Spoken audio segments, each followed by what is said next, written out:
감사하고 또 감동입니다.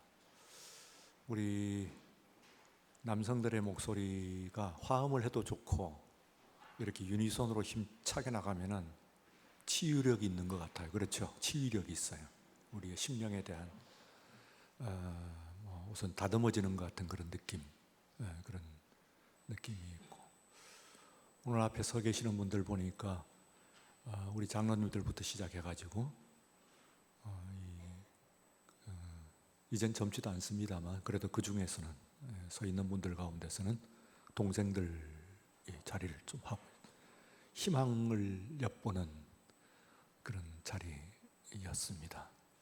아우러지는 그런 모습이어서 오늘 제가 여러분들을 위해서 이 예배를 위해서 준비하고 온 말씀과도 또 일맥상통하는 그런 모습 그리고 찬양이었다 그렇게 생각이 됩니다. 바울은 누구며 아볼로는 무엇이냐? 바울과 그 아볼로 두 사역자, 오늘 남성교회와 관련해서 두 남자를 통해서 사역자들의 세계와 함께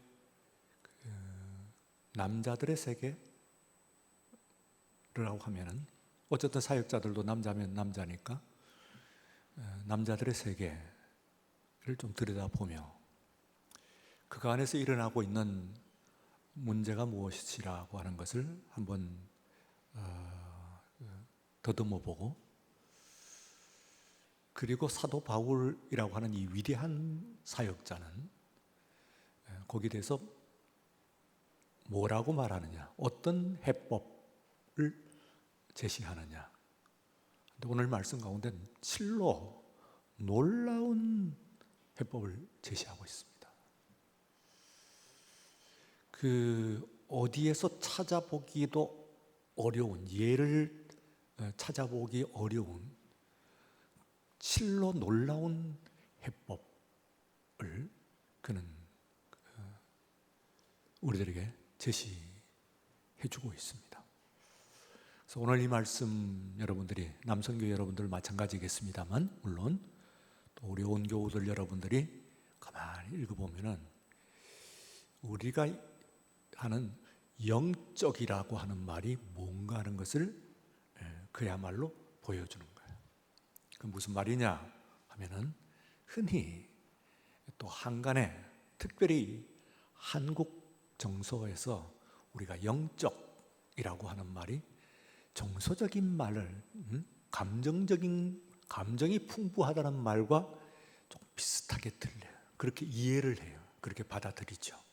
영적이다 하면은 조금 감정적으로 들뜨고 조금 뜨겁고 이런 상태를 영적이었다, 영적 예배다, 그렇게 생각을 해요. 그런데 이 영적이라고 하는 말은 육적이란 말과 반대입니다. 그래서 육적인 것은 뭐냐 하는 것을 보게 되면 영적이란 것이 나와요. 육적이라고 하는 것은 혹은 세상적이란 말과 같습니다. 신약 성경에서 그렇게 쓰입니다. 이 육적이라고 하는 말이 세상적인 말 그것과 같은 뜻으로 쓰여요. 그럼 세상의 논리, 세상에 있는 것은 이거 지금 또 넷플릭스 시사 다큐를 또 얘기합니다만 그런 논리는 이단 사이비들이 잘한단 말이에요. 그래서 그들이 육적이죠. 대단히 육적이죠. 가만 육적인. 그러면은 그건 감정적인 거예요. 그 사람들이 상당히 들떠 있는 우리 기성 정통 교회들이 흉내를 낼 수 없을 정도로 들떠 있습니다. 엄청나게 뜨거워요. 그래서 가서 처음 어떤 사람들은 거기에 매력을 느끼고, 내가 지금까지 맹숭맹숭 시시하고 있는데 여기 오니까 뜨겁고 뭐 되는 것 같단 말이지. 근데 그게 육적이라는 거예요. 육적이다. 그러면은 물론 영적이라고 하는 것이 정서적인 말과 반대는 아닙니다만, 곧 영적이라고 하는 것이 정서적인, 감정적인 것이 어떻게 달아올라 있는 상태를 영적이라고 이야기하는 건 아니에요. 그러면은 세상적인, 세상 사람들이 생각하는, 세상들이 흔히 가는 그와 같은 방식이 아닌 정말 영적인, 그건 세상이 담을 수 없는, 생각도 할 수 없는 그런 방식, 그와 같은 사고, 그와 같은 가치관, 그와 같은 예배의 모습, 이것을 사도 바울이 지금 갖고 제안을 합니다. 놀라운 일입니다. 엄청난 교훈이라고 할 수 있어요. 고린도 교회를 이해를 하고 고린도 지리, 그리고 고린도의 역사, 그리고 고린도 사람들, 기질 따라서 고린도 교회를 생각을 하면은 이 고린도 교회는 대단히 육적인 그런 모습을 가지고 있어요. 이들이 뜨거웠어요. 그리고 교인 수가 뭐라고 그랬어요? 신약 성경에 나타나 있는 교회들과 아마도 가장 많이 모였을 것이다. 가장 예배가 다이나믹했다.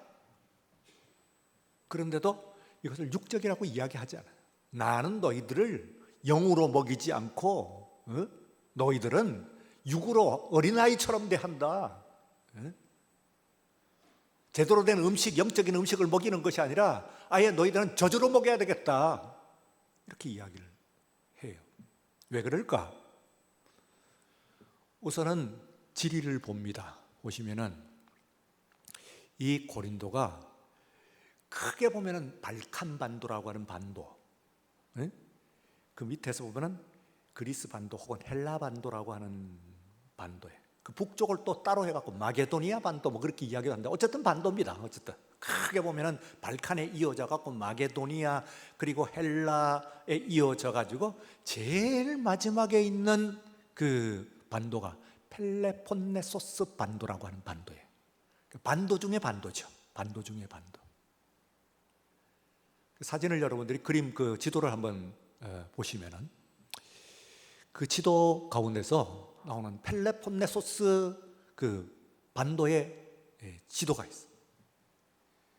거기에 이 육지와 붙어 있어 가지고요, 거의 이렇게 가라닥한 그 자루처럼 되어 있어서 연결되어 있는데, 그 연결되어 있는 것이 없으면은 이게 섬일 거예요.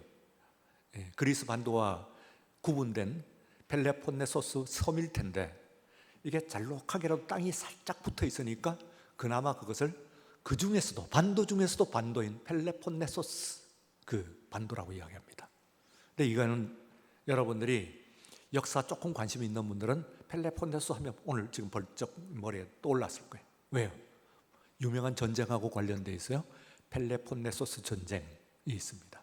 그뿐만 아니라 그 이전에 소위 페르시아 전쟁이라고 해서 그리스와 그리고 에게 저 건너편에 있는 그 페르시아와 전쟁이 붙었어요. 이게 세계대전입니다. 그 당시로 보면은 세계대전. 이 세계대전에서 결국은 승리하는 것이 그리스가 이겼는데 질 것 같은 것을 이겼죠. 그래서 뭐 그 마라톤 평원 얘기도 나오고, 그리고 또 유로아연 영화 관심이 있는 분은 300이라고 하는 영화가 있어요. 거기 보면은 그게 스파르타라고 하는 도시 국가가 나와요. 폴리스죠. 이 스파르타의 왕인, 폴리스의 왕인 레오니다스라고 하는 사람이 300명의 특공대를 데리고 가가지고 엄청나게 쳐들어오는 10만 넘는 페르시아 대군을, 10만 가까이죠. 한 8만이 넘으니까 8만 넘는 페르시아 대군을 300명이 무찌릅니다. 말이 됩니까? 네. 300명이 8만 명을 무찌르는 거예요. 수장을 시켜버려요. 그러니까 세계사 중에서 뭐 이순신 장군의 한산대첩도 유명합니다. 세계 해전으로서 유명합니다만, 그러나 이 레오니다스의 그 전투는 굉장한 전쟁으로 남아 있죠.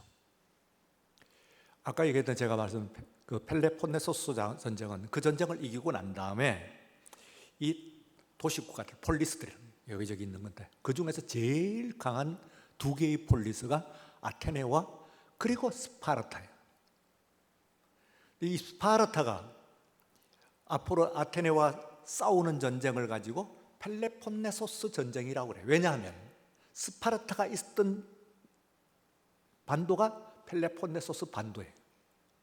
아테네는 그리스 반도의 제일 끝에 부분에 있고, 그러니까 반도 사이에 두고 서로 싸운 전쟁. 그 전쟁에서 누가 이기냐? 역사를 아는 분들 누가 이겨요? 스파르타가 이깁니다. 근데 이겨놓고 지지. 왜냐하면 이기고 나니까, 이거 굉장히 중요한 대목이에요. 생각을 한번 해볼 만한 대목인데, 이기고 나니까 아테네에 온갖 좋은 것들이 다 들어와, 스파르타에. 그러니까 비교를, 그전에는 비교가 안 됐어. 심지어는 그 페르시아를 물리칠 때는 스파르타군의 그 놀라운 군사력이 있었기 때문에 이겨낼 수도 있었어요.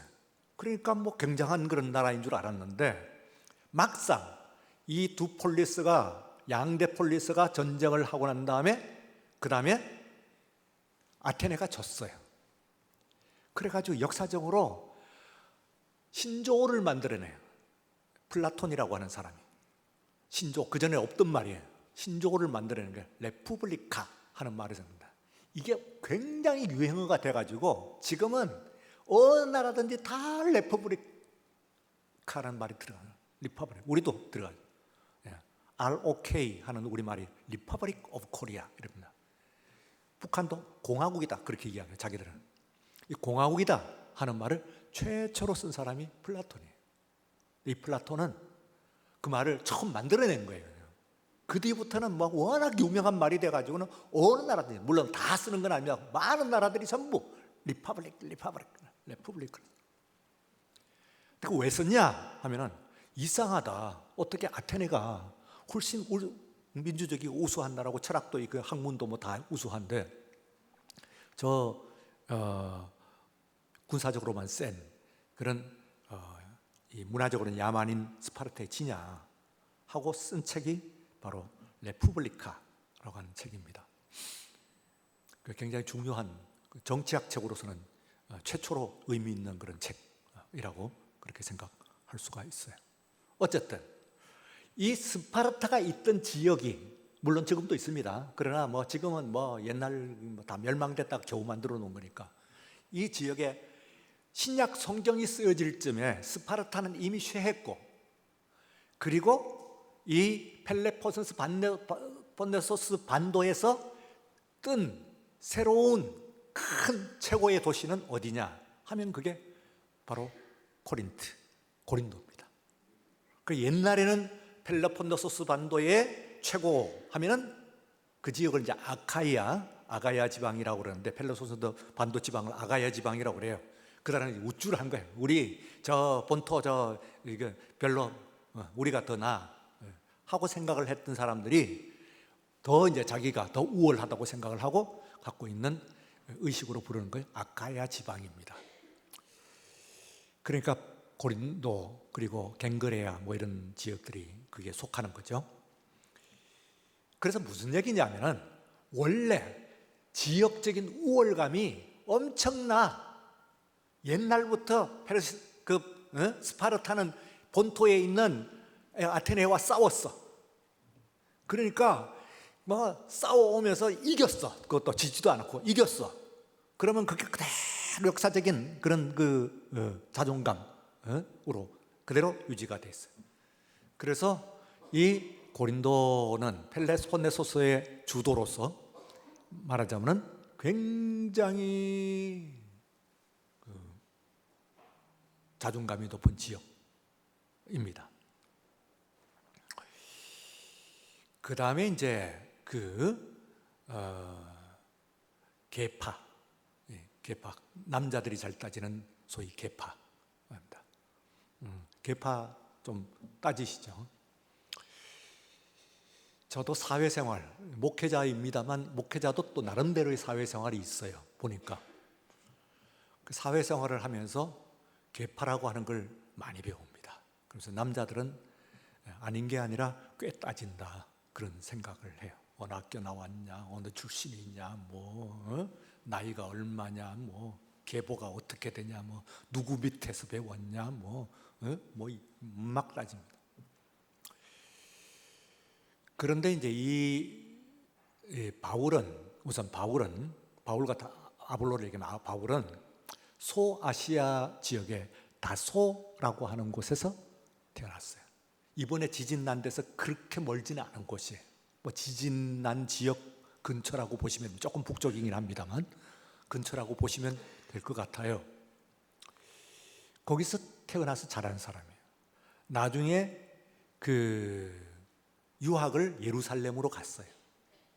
그곳에 있다가 그 다음에 다마스쿠스, 다메섹으로 가는 길에 그가 개종을 하면서 그 이후에 그 전 인생을 주님께 바쳤어요. 이 아볼로는 어떤 사람이냐 하면은, 바울이 고린도에 있을 때 얼마를 있었냐면 약 한 3년도 채 안 됩니다. 2년 반, 여름에 와가지고 그해 2년 뒤에 겨울에 갔으니까 2년 한 반쯤 될 것 같아요. 그런데 그게 에베소 다음으로는 제일 오래 있었던 거예요. 사도 바울이 한 교회를 세우고 2년 반씩 있던 교회는 없어요. 에베소 교회를 제외하고는 가장 오래 있었던 거예요. 그게 제일 오래 있었던 거예요.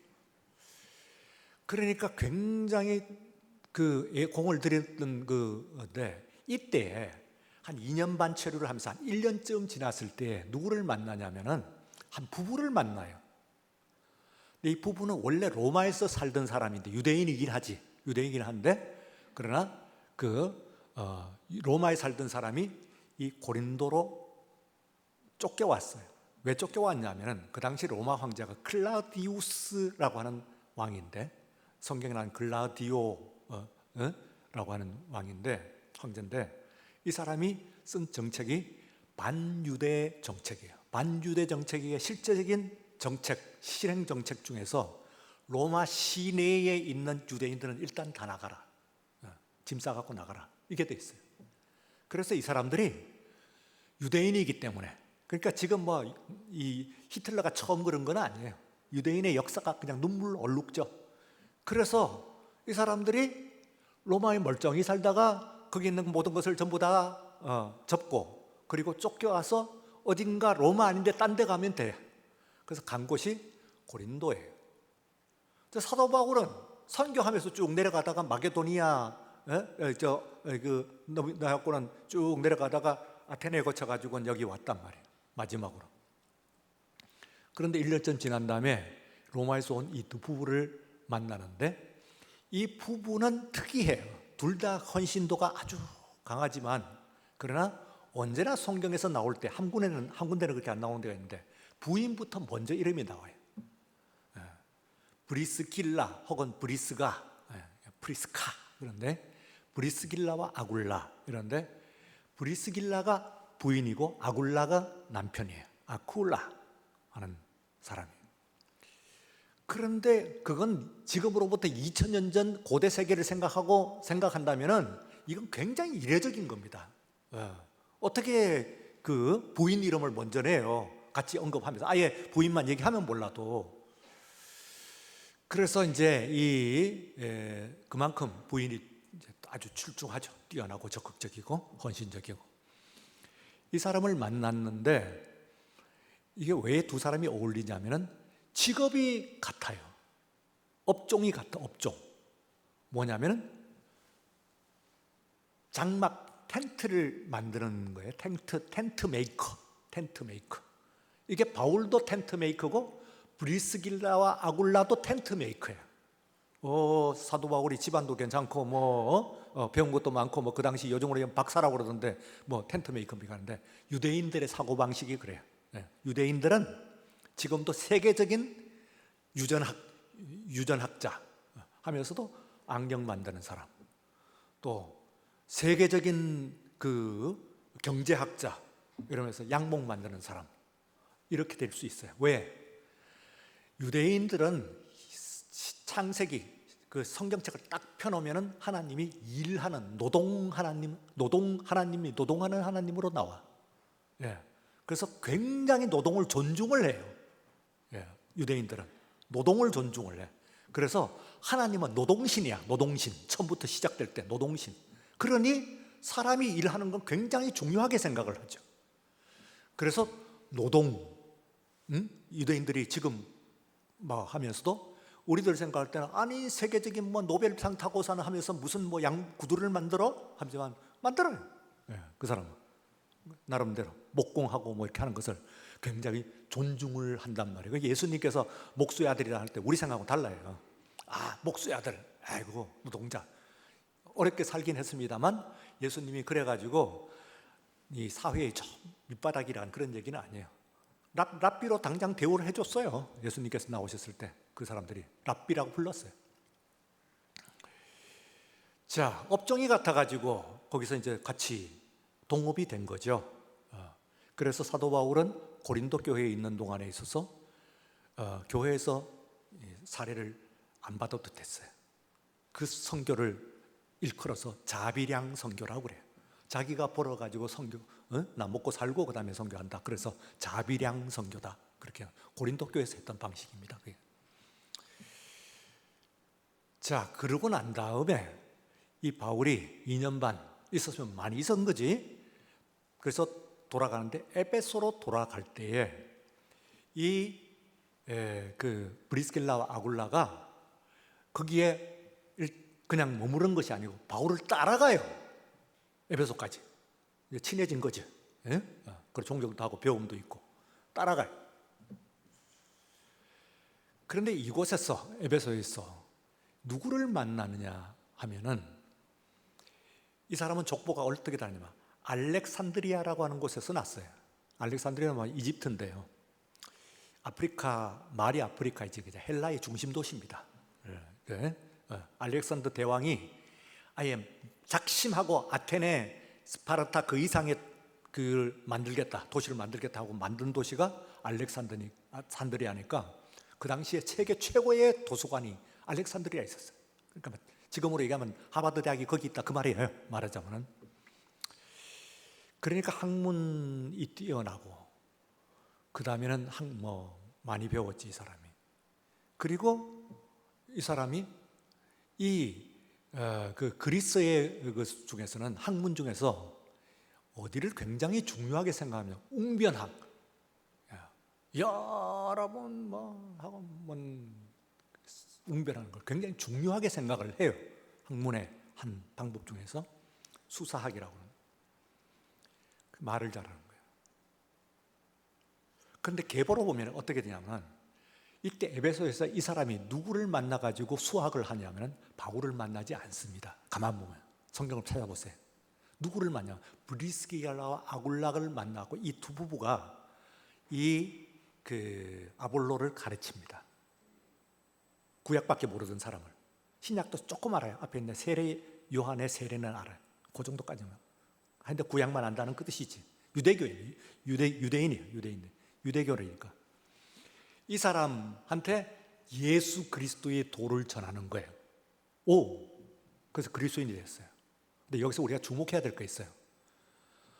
이 사람이 원래 저 소아시아 다소에서 온 거하고 저 헬라의 중심지인 알렉산드리아에서 온 거하고는 달라요. 계보가 다르단 말이에요. 그런데 사도 바울과 동역하는 모든 사람들 중에서 사도 바울에게 직접 배우지 않은 유일한 사람이요. 이 사람이 안 배웠어. 출신 학교가 다르다 그 말이지. 출신 학교 다르면 남자들은요. 나는 연대인데 너 고대야? 이게 이제 남자들이 흔히 하는 남자들의 세계에 잘 나가는 방식 중에 하나. 그러니까 바울하고 아볼로는 출신이 다르고 그 다음에는 배우는 건데 직접 배우지 않고 브리스길라에게 배우랬어.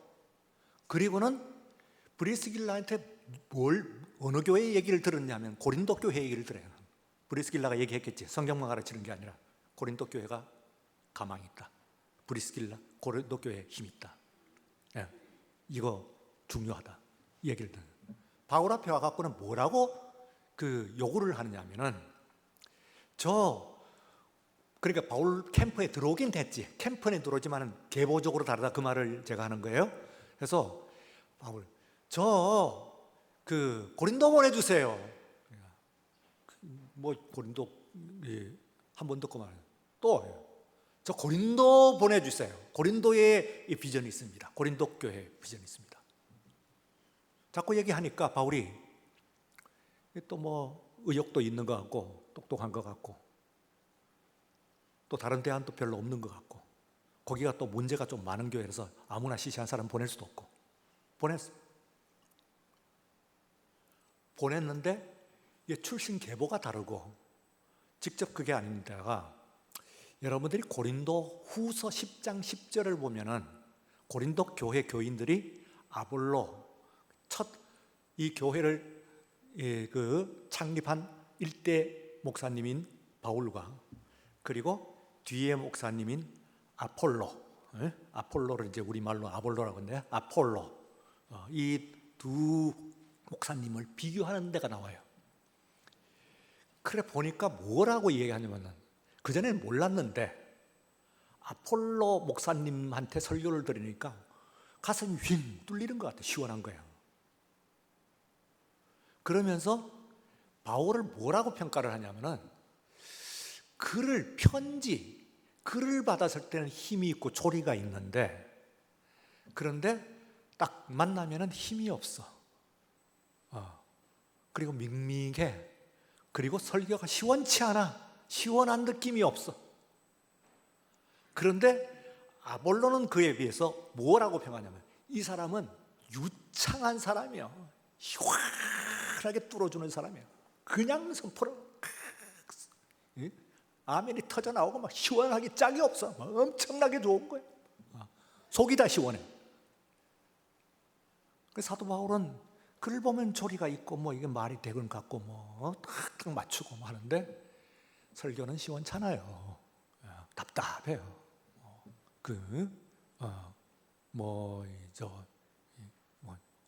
어렵다. 그러니까 이제 우리 장로님도 전에 목사님 설교 조금 어려워요. 그래 나한테. 그래서 앞으로 이제 부드럽게 해준다. 부드럽게 해줄 거예요.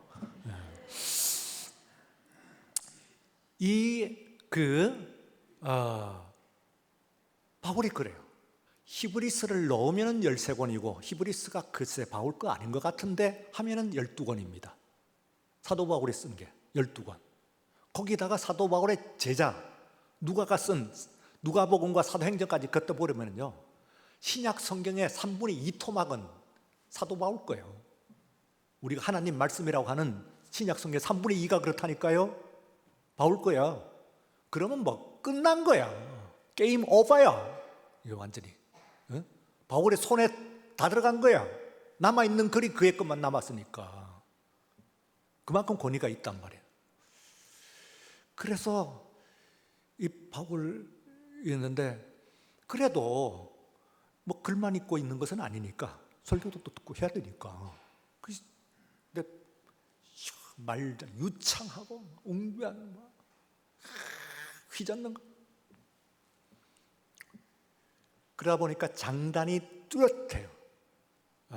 현재 또 일단 가고 나면은 그러면 현재 교회가 또 장중에 현재 담임하고 있는 사람이 또 잘해야 되지. 그렇게 하죠. 그러다 보니까 교인들이 또 바울이 아주 떠난 것은 아니니까. 그래서 그 얘기를 듣고 여러 가지 사정을 듣고 이제 여러 가지 생각 끝에 쓴 것이 고린도전서 그리고 고린도후서입니다. 전서와 후서를 쓴 첫 번째 편지라고 그랬죠. 사실은 이 사이에 하나 더 있어요. 그런데 그렇다면 3번 편지를 보냈다는 그런 얘기니까 실로 이제 심각한 그런. 그러니까 요약하면은 원래 이 펠레폰네소스 아가야 지방에 있는 사람들은 우월의식도 있고 본토 사람하고 상당히 아테네 스파르타부터 이렇게 좀 티격태격하고 자기 이런 쪽이었고 지방이 그래. 그러니까 그 사람들이 좀 그렇잖아요. 그리고 또한 사도 바울과 아볼로 자체가 이거 계보가 달라 워낙 원체 다른 유형의 목회자이고 그렇다고 해서 사도 바울에게 직접이나 배웠으면 그 다음에 뭐 컨트롤을 좀 하겠는데 사실 솔직히 말해서는 사도 바울이 아폴로를 컨트롤을 못해요. 이게 안 돼. 그래서 아볼로를 컨트롤하는 흔적이 별로 없어요. 너 이래라 하고 이야기를 직접적으로 하는 부분이 디모데전서, 후서 뭐 이렇게 나오듯이 뭐 디도스 이렇게 나오듯이 아볼로서도 물론 없거니와 성경의 사도행전이나 혹은 다른 서신을 통해서도 아볼로에게 직접 얘기를 하는 부분이 없습니다. 여러분 찾아보시면 그게 굉장히 중요한 부분이에요. 아볼로에게 직접 얘기를 안 해요. 직접 얘기할 수 있는 말하자면 채널이 없는 것이지 따지고 보면 권위가 없는 거예요. 그게 자, 제가 말씀을 전할 때 처음에 이거는 굉장히 영적이고 다른 데서 유래를 찾아볼 수 있는 실로 놀라운 해법을 제시하고 있다는 게 뭐냐 하면은 이렇게 되면은 지금 제가 설명드린 이런 하면은 자, 우리 다 저도 남자고 여러분도 남자죠. 그렇죠? 혹은 뭐 남자를 떠나서 우리 다 사람입니다. 사람들이 하면은 내 쪽 계파 아니고 아닌 것 같으면은 팍팍 우리 목사님 보수 같아 나하고 정치 성향 안 맞아 하면은 착 일단 문 닫아. 그 반대도 마찬가지 닫아요. 이거 내가 갖고 있는 신앙 성향하고 좀 다른 것 같네? 닫아. 뭐 이런저런 이유로 닫아갖고 있는데 바울은요 이 고린도 교회가 이게 문제가 생겨서 그렇지 고린도 교회를 벗어나고 나면은 정말 세계적인 인물이에요. 굉장한 사람이에요. 이 사람이 능력으로 보면. 그런데 여기서 오늘 여기 있는 말씀 가운데 뭐라고 그러냐면 이게 꽤 기도하고 또 기도하고 생각하고 또 생각 기가 막힌 보통 이렇게 나온 거예요. 야 정말 참 비교하는 것이 참 부끄럽다. 남사스럽네. 아볼로가 언제부터 아볼로야? 뭘 뭐 설교 좀 뭐 조금 유창하게 하는 그걸 가지고 그렇게 이야기하냐? 맞는 소리나 하냐 모르겠다.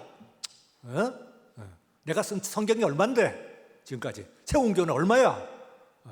내가 너희들의 창립자야 하고 나오면서 10중 8구가 아니고요 100중 99 아니 100중 100은 사람은 다 어떻게 하냐면 상대를 부인을 합니다. 저거 내 보내. 나 원로 목사야. 담임 목사 내 보내 저거. 짜증 말을 안 들어. 뭐 이러고는 담임 목사 당신 이러고는 그게요 모든 사람이 육을 가진 사람의 특징이기 때문에 그걸 육적이다 그러는 거예요. 육적이다. 그럼 영적인 건 뭐냐 하면 지금 펄펄 뛰고 뜨거운 걸 얘기하는 것이 아니고 사람으로서 육을 가진 사람으로서 할 수 없는 해법을 지금 내오는 거예요. 야 뭐라고 표현하는 나는 나는 무엇이고 아볼로는 무엇이냐 하는 이야기를 해요. 이게 뭐라고 그러는지 아세요? 영어로 표현하면요 아볼로 is nothing, I am nothing. 아무것도 아니야. 아볼로도 아무것도 아니고 나도 아무것도 아니에요. 이게 이제 놀라운 거예요. 그 다음에 이제 여러분들이 오늘 우리가 배울 거예요.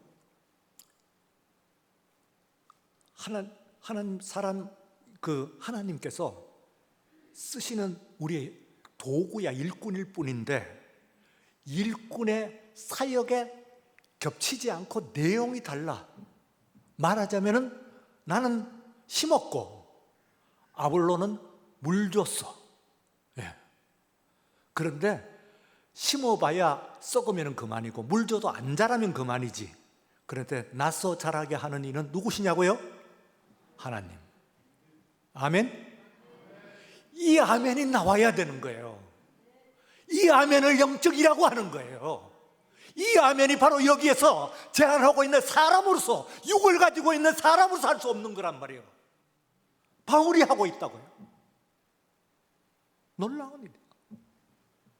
어떻게 그럴 수가 있냐 말이에요. 지금 격전이 붙어 있는데 사람이 이쪽에서 내 파, 그럼 내 친구들 챙기고 내 부하들 챙기고 하면서 저놈들 잡아라, 틀렸다고 하는데 nothing. 바울로, 아폴로, nothing. I am too, nothing. 아무것도 아니에요. 이 정신, 이 신앙을, 이 영을 배우지 않으면 우린 가망 없습니다. 그리고 난 다음에는 그 사람이 우리는 하나님께서 하시는 일들 가운데서 펑션이 달라, 직능이 달라가지고 이렇게 쓰는 것 뿐이에요. 하나님, 너희들은 바울의 집도 아니고 바울의 그 밭도 아니고, 밭이라고 하는 말은 실제로는 그 원문에서는 농사입니다. 너희들은 바울의 농사도 아니고 아볼로의 농사도 아니야. 하나님의 농사예요. 오늘 이 시간 여기서 하는 것은 하나님의 농사예요. 그리고 하나님의 집 하는 얘기, 하우스 아니에요. 빌딩. 빌딩은 뭡니까? 세워져 나가는 거잖아요.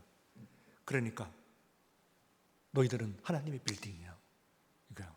사람의 빌딩이 아니야. 고린도 교회 내가 안 지었어. 각각 주시는 상급이 나중에는 있긴 하겠지. 아볼로도 상을 받을 거요. 나도 받고. 그 얘기를 해요. 그리고 오직 그 영광을 받으실 분은 하나님이신 줄로 믿습니다 하는 이 말이 너무 영적이에요. 우리가 영적이라고 하는 말이 바로 그 말인 거예요. 뭐 펄펄 끓었고 뜨거운 것은 보니까 뭐 이저럭이 더 뜨겁던데? 예.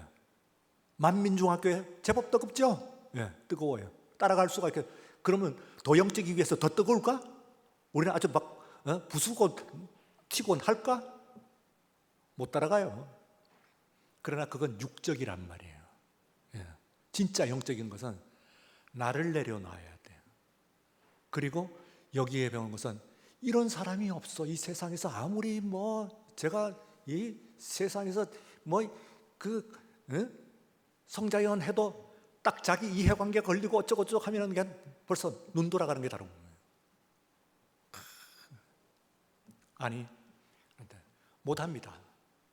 그래서 이걸 하기 위해서는 우리가 어떻게 해야 그러면 되겠네, 이러면 되겠네. 그거 아니에요. 오늘 여러분들이